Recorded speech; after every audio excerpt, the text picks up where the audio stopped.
we concluded our sharing exercise, I told you all to go ahead and talk with each other through when we broke. I did share it, Your Honor. Well, if I may, Your Honor. Yes, ma'am. Regarding the court's earlier concern brought to the court's attention by Mr. Williams, Ms. Hilton shared with me what was said on the bench. But as it relates to Cordelius Ryan's post after the murder of Shamel Drinks, that was provided from day one in discovery, Your Honor. And it is not a crime that he is alleged to have committed. We may have put that on a list, including things, but, Your Honor, that is not an intrinsic act in the sense of it being a crime or criminal act. And it is what the evidence is going to show happened. What I have in the PowerPoint, I can show to the court if you like. I sent that to defense counsel prior to the day. I think I sent it Friday before 5. But what I have said is that on the day that Shamel Drinks was, I'm sorry, Jamari Holmes, my apologies to the court and to the family members here. What I said was that on the date that Mr. Holmes was gunned down, 12 hours after that murder, Mr. Ryan posted on his Instagram account, I bet YSL makes the news. And what I endeavored to say to the jury that the evidence will show is just that they were advertising and representing and boasting on behalf of the gang itself immediately after the murder occurred. And these are elements that the court, I believe, will hear from detectives and evidence. These are things that the courts have said jurors and the courts should look to in determining whether something is done in furtherance of a gang. And so I would ask the court, I didn't take it out of the court instructed. I would ask that the court allow me to make reference to it. And thank you, Your Honor, for your time. All right, Mr. Williams. Oh, sit down, Mr. Adams.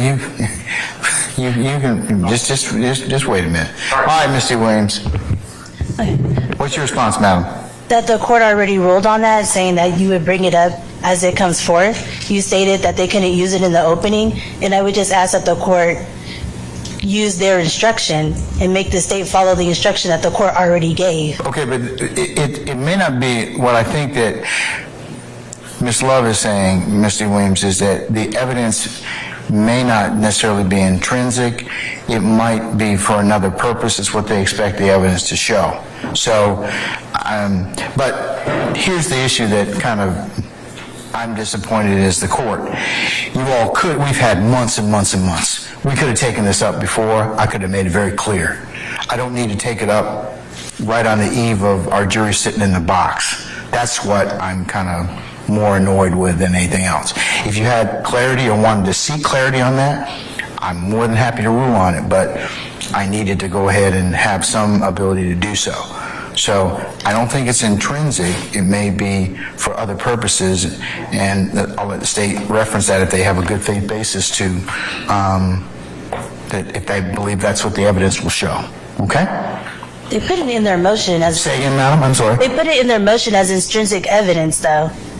So they shouldn't have put it in their motion if they were going to... Yes, ma'am, I would probably agree with you, but did I ever rule on that issue? You said that you would do it later as it came Okay, out. well, here's the thing. Later is now. I got a jury in the box, so you could have asked me that an hour. I mean, we had time this morning. I could have gone through that this morning and made clarity on it for both sides.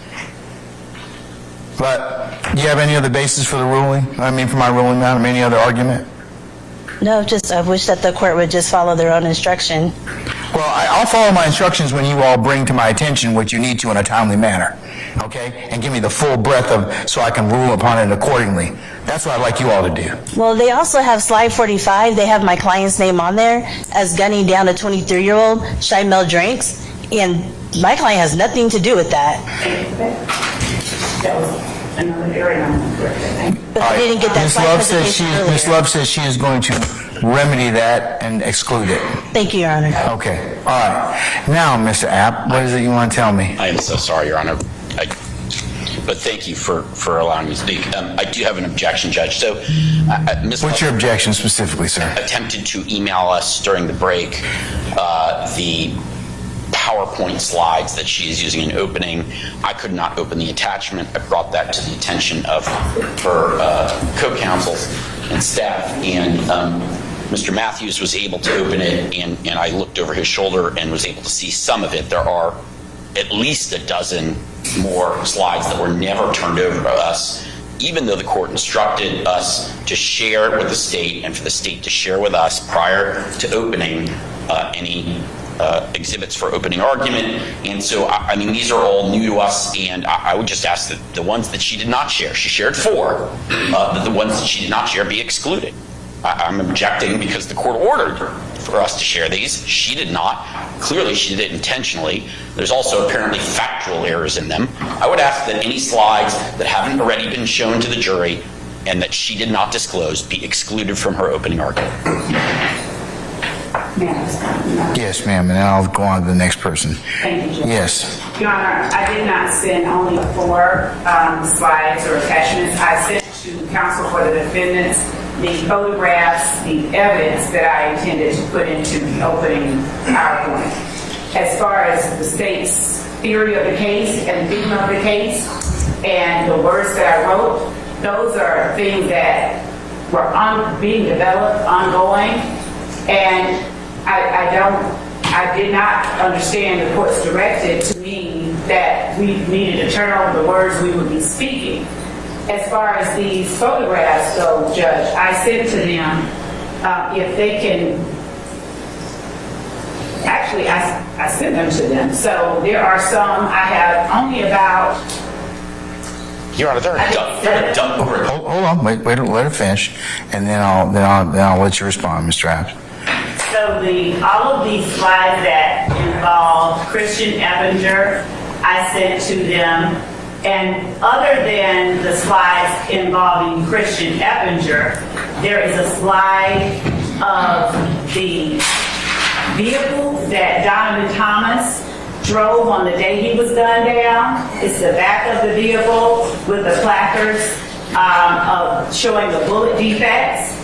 That will be shown. There's no one that has made any objection to that evidence being introduced at trial. Nothing that I have put in the PowerPoint includes anything that has been objected to as being admissible at trial. And I believe that I'm not certain if Mr. App thinks that we only served 4. Maybe, I don't know if he had trouble opening it up, but we served, I think, all of them, if not the great majority of them, because I don't have that many. I don't even have 20 photographs in this PowerPoint. So everything, and I can show the court, I would share it if I did not, with the court as well. But these photographs, I have a picture of Donovan Thomas in life. I have a picture of the barbershop where he was gunned down. I have a picture of the back of Donovan Thomas's Tahoe. I have a picture of Donovan Thomas's headshot. At the time of the autopsy, no cutting, no nothing, just his face with the number. I have a picture of, as I stated earlier, Your Honor, the truck with the defects noted, and then I have pictures of Christian Eppinger, all of which were provided, and that's the extent of it.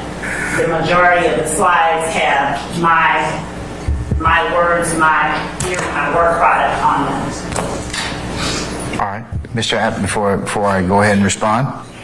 Your Honor, no one's suggesting that she had to turn over the text of her opening argument, but if she's going to show a PowerPoint to the jury, that is what the court instructed us to share. We're visual exhibits, and that's what she's doing. She's placing it up on a screen for the jury to see. And whether that's her own words as part of her opening as a PowerPoint, or it's just demonstrative, she could have shared it, and she didn't. And she did it. And she's suggesting now to the court as a work in progress that she hasn't worked on her opening statement until this past weekend. I don't believe that. I think if that's the case, then she's just lying to the court. But if that's not the case, and she didn't mean to mislead the court just now, then she could have and should have shared those PowerPoints. As to the photographs, those also could have been shared with prior to opening. If there's, no one's suggesting they're not admissible at trial. If they're admissible, she can admit them at trial. But to show them to the jury now is part of our opening that violates this court's order that we were supposed to share our exhibits for opening prior to trial, which she did not do. So I think they should be excluded from the opening, and if she wants to introduce them later as evidence during the course of the case, then so be it. But I think there is good grounds for this court to, and you know, Your Honor got upset because these issues could have been handled. They didn't have to wait until now. This is wasting time while the jury's waiting. Your Honor's right.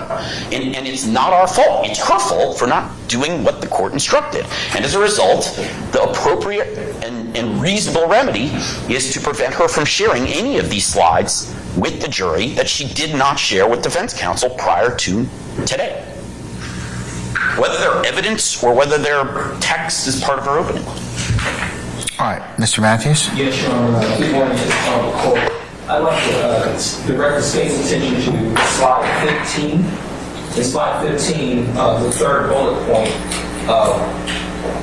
it references October 1st, 2020 in terms of that quote from the text message. In the indictment, Your Honor, if you look at Overt Act 102, that's where that particular quote comes from, Overt Act 102. In Overt Act 102, the date of that alleged text message was March 12th, 2020, not October 1st, 2020, as in the PowerPoint presentation. That's number one. Number two, the quote in the indictment is different from the quote in the PowerPoint. So that's two errors in slide 15 pertaining to Marquez Huey. And then when you go to slide 16, slide 16 is an overt act that is alleged in the indictment as Overt Act 123. In the state's opening presentation, the date they have is October 1, 2020, but in the indictment, that particular overt act is November 16, 2020. So that's the third error in the state's opening slide presentation. So those need to be corrected to mirror the indictment so that it's not misleading the jury and in fact giving wrong information to the jury judge. So I would ask that the state correct that, remove it, or correct it. All right. Anybody else? Yes, Mr. Short. Your Honor, on behalf of Mr. Stillwell. Speak up, please. On behalf of Mr. Stillwell, slide number 47, it suggests that Mr. Stillwell is still committing crimes on behalf of the gang even after being indicted on these charges. We began to discuss intrinsic acts and other unindicted allegations last week, but we did not get through it. And my understanding was that anything that you had not ruled upon, we were not supposed to reference or discuss in opening statements. So those are clear references to unindicted charges that we did not get a ruling on its admissibility yet, and I would ask that that just be taken out of the presentation and no mention be made of those. Anybody else? Yes, Mr. Steele. Thank you, sir. If you would look at also I'm looking at now, 48, 49, 53, 54, and 55. That's your prerogative. That's within your zone. That's law. Would the court allow Mr. Steele to repeat those slide numbers? Because what I think that he's referring to is something that I placed in here that the court said during its preliminary instructions to the jury. And it was regarding the court, as a matter of fact, it was the last thing that the court said. And all that I did was put on the slide, judge's law.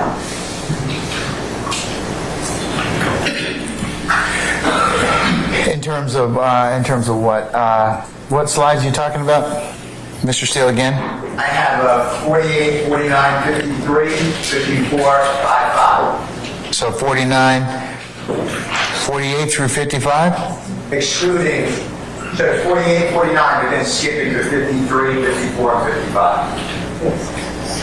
48 and 49. Your Honor, may I share via Zoom the slides that Mr. Seal? I would, yes, please, Your Honor. Thank you.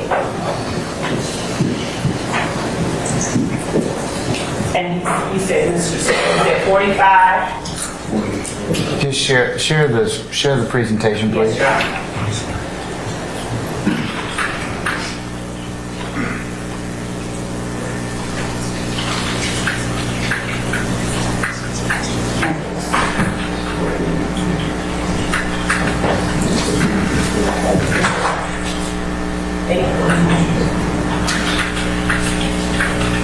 Okay, so Your Honor, I'm showing on the screen slide 48, which is the last thing that the court. Take notes. Yes, Your Honor. All right. And 49.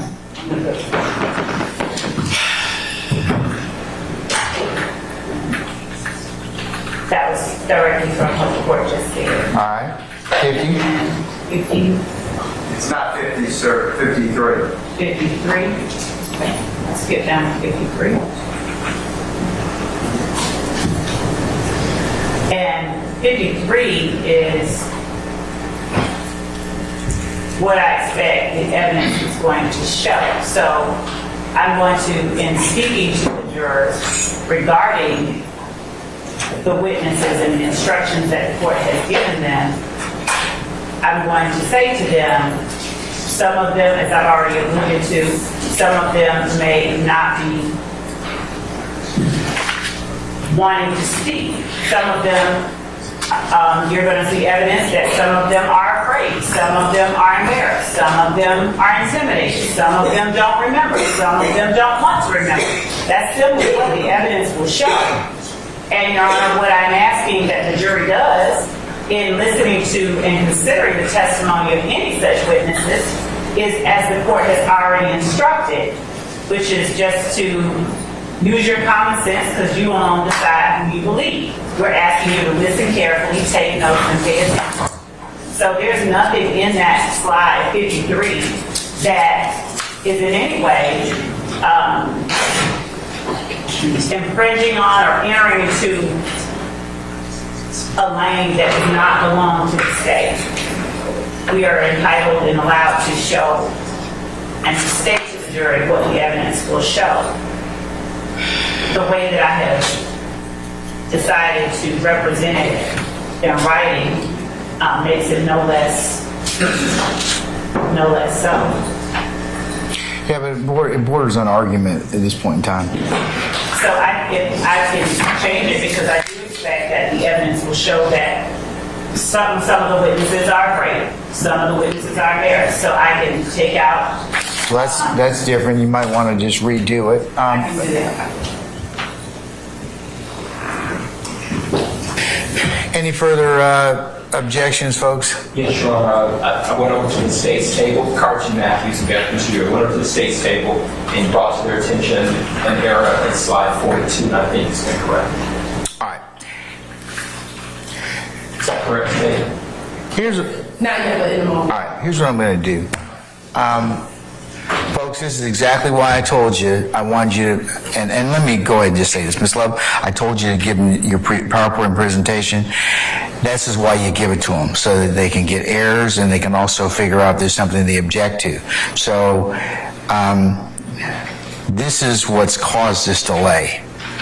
Because at this point, like I told you, there's no secrets in the trial of this case. You all have gone through quite a long process. But this just highlights the concerns the court had in terms of just breaking up the presentation for our jurors. So what I'm going to do, ladies and gentlemen, I'm going to go ahead and call our jurors out. I'm going to go ahead and release them for lunch. I'm going to tell them they're going to be at lunch until 1:30. During the lunch hour, Ms. Love, I want you to play or the slides that you have that otherwise have not been shown. You need to show them to the defense counsel and make sure they're correct. In the absence of them being corrected, I'm going to exclude your presentation. They have the presentation. But it needs to be correct. I don't want, if I get another objection about an error, I'm going to exclude it for the purposes of the opening statement, because you didn't follow my instructions. This is why I told everyone, they need to get, and the defendants needed to give you their opening statements and the things they wish to use during their openings as well, because we're having interruptions and delay, and that's what I wanted to avoid for our jurors. That was the reasons I told you all to do that. So, Your Honor, as far as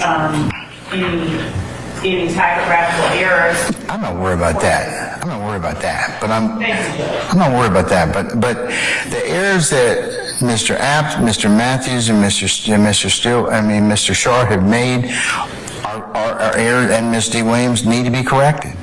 Okay? yes, Your Honor, I will, of course, correct. And but everyone else needs to see it so they can be comfortable and make sure that you represented something that what you expect the evidence to show to be correct. Okay? Thank you, Judge. Will do. And, Your Honor, I also wanted to point out to the court that even if I misspoke, the court has already instructed the jury and will continue to instruct them that nothing I say is evidence, and if I misspeak or miswrite, But that's not the point.